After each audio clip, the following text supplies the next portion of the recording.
Out from the Heart by James Allen. Chapter 6. Mental Conditions and Their Effects. Without going into the details of the greater steps and lessons in the right life, a task outside the scope of this small book, a few hints concerning those mental conditions from which life in its totality springs seem in order. These hints will prove helpful to those who are ready and willing to penetrate further into the inner realm of the heart and mind, where love, wisdom, and peace await the rapidly progressing student of life. All sin is ignorance. It is a condition of darkness and underdevelopment. The wrong thinker and the wrongdoer is in the same position in the school of life as the ignorant pupil in the school of learning. He has yet to learn how to think and act correctly. That is, in accordance with law. The pupil in learning is not happy so long as he does his lessons wrongly. Likewise, unhappiness cannot be escaped while sin remains unconquered. Life is a series of lessons. Some are diligent in learning them, and they become pure, wise, and altogether happy. Others are negligent and do not apply themselves. They remain impure, foolish, and unhappy. Every form of unhappiness springs from a wrong condition of mind. Happiness is inherent in right conditions of mind. Happiness is mental harmony. Unhappiness is mental inharmony. While a person lives in wrong conditions of mind, they will live a wrong life and will suffer continually. Suffering is rooted in error. Bliss is inherent in enlightenment. There is salvation for anyone only in the destruction of their own ignorance, error, and self-delusion. Where there are wrong conditions of mind, there is bondage and unrest. Where there are right conditions of mind, there is freedom and peace. Here are some of the leading wrong mental conditions and their disastrous effects upon one's life. Number 1, hatred, which leads to injury, violence, disaster, and suffering. Number 2, lust, which leads to confusion of intellect, remorse, shame, and wretchedness. Number 3, covetousness, which leads to fear, unrest, unhappiness, and loss. Number 4, pride, which leads to disappointment, humiliation, and lack of self-knowledge. Number 5, vanity, which leads to distress and mortification of spirit. Number 6, condemnation, which leads to persecution and hatred from others. Number 7, ill will, which leads to failures and troubles. Number 8, self-indulgence, which leads to misery, loss of judgment, grossness, disease, and neglect. Number 9, anger, which leads to loss of power and influence. Number 10, desire or self-slavery, which leads to grief, folly, sorrow, uncertainty, and loneliness. The above wrong conditions of mind are merely negations.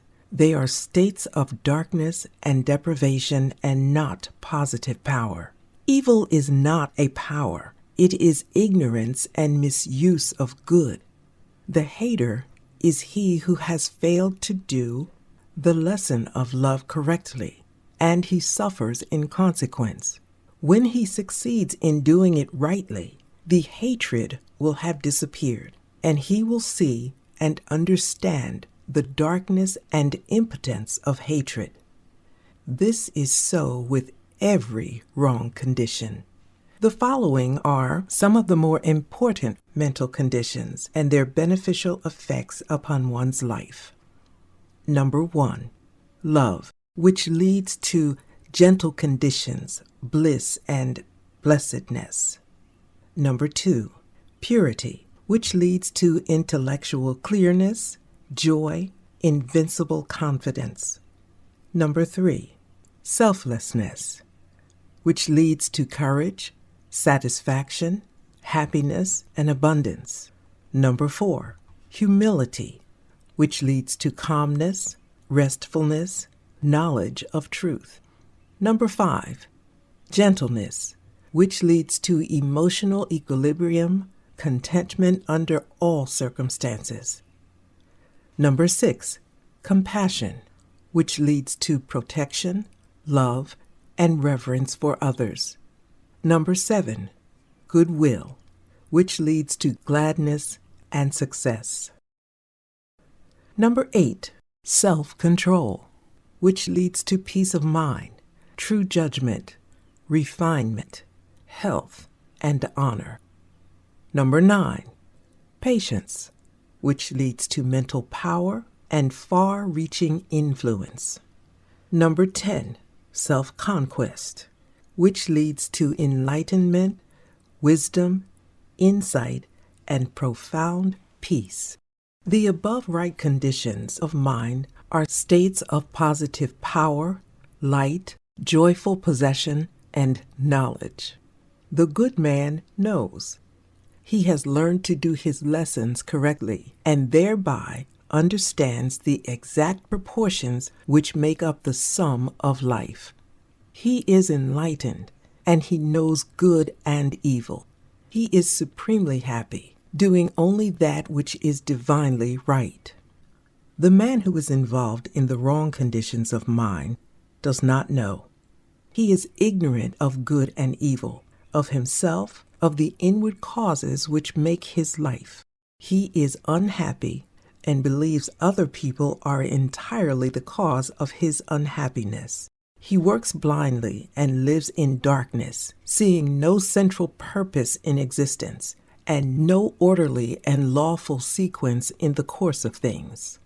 He who aspires to do the attainment of the higher life in its completion, who would perceive with unveiled vision the true order of things and the meaning of life, let him abandon all wrong conditions of the heart and persevere unceasingly in the practice of good.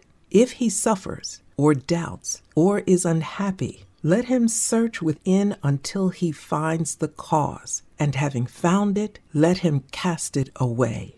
Let him so guard and purify his heart that every day less of evil and more of good shall issue therefrom. So he will daily become stronger, nobler, and wiser.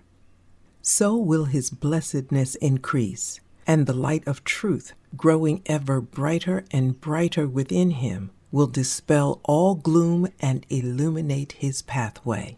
Join me on my next video as we discover the divine wisdom of the ages, one sacred text at a time. I'm Carol, and I'm just thinking with the masters.